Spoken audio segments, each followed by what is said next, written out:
Hello again.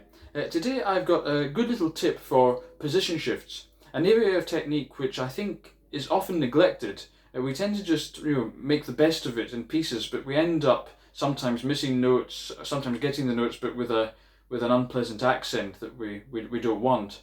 And that's because we have to move fast in a position shift. We want to have as little space between the two notes as possible. And sometimes we've got to move quite a big distance. And I think the approach most people take, certainly the approach I used to take as a teenager, was almost one of closing your eyes and hoping for the best, because I didn't actually close my eyes because I wanted to see where I was shifting to. But what happens is the upper arm tends to tense up when we do that, and it produces inaccuracies or accents. A solution to that, which I came across maybe in my late teens or early 20s, and which I found really helped with this area of technique, is found in the book I mentioned a couple of videos back, Kitharologus by Riccardo Isnaola. And he has some very fine position shifting exercises, well worth a look, and I'll put a link to that book in the description below, just as I did before. But it's his description of the act of shifting which is I think most useful. The exercises themselves could easily be swapped for others, but he suggests using the arm to really anticipate the movement. At least this is my understanding and interpretation of what he writes.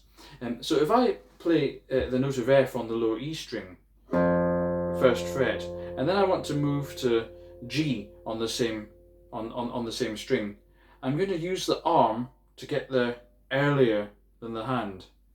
So without actually shifting, I'll do that again. Play the note, move with the arm.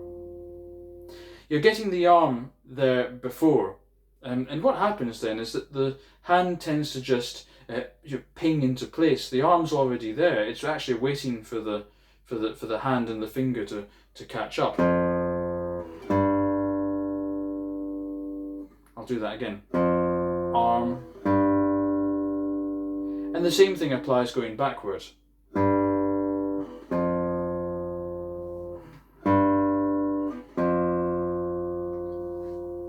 A very good way to think about it for a start. A lot of people find this difficult.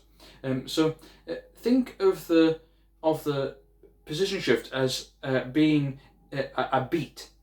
So if you've got two crotchets to play, for a start, think of those two crotchets as minims, so we get down to half speed, and then move the arm at the speed of a crotchet. So note, arm, note. Again, note, arm, note. Once you're happy with that and you feel comfortable, go back to the original speed and then move the arm at the speed of a quaver.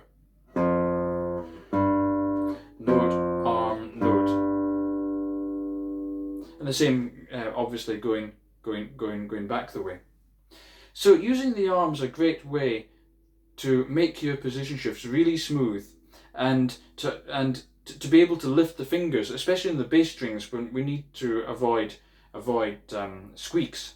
But we don't want to have great big gaps between the notes. We want it to be as legato as possible. In terms of other exercises you can practice, a scale on one string is very good. But my suggestion, if this is new to you, is just to practice moving one finger at a time. So that's 1-1. We can also obviously use 2,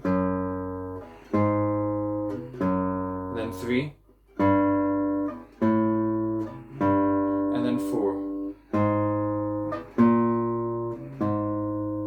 And you can make the distance greater. So instead of just 2 frets, 3 frets, 4 frets, and so on. I think get used to that, and then I'll follow this video up with another with more complicated exercises, which will help you get better at it. But try and get the basic idea first. Try and assimilate it. Try and get it to feel natural. Maybe start to apply it in pieces, and see how you get on.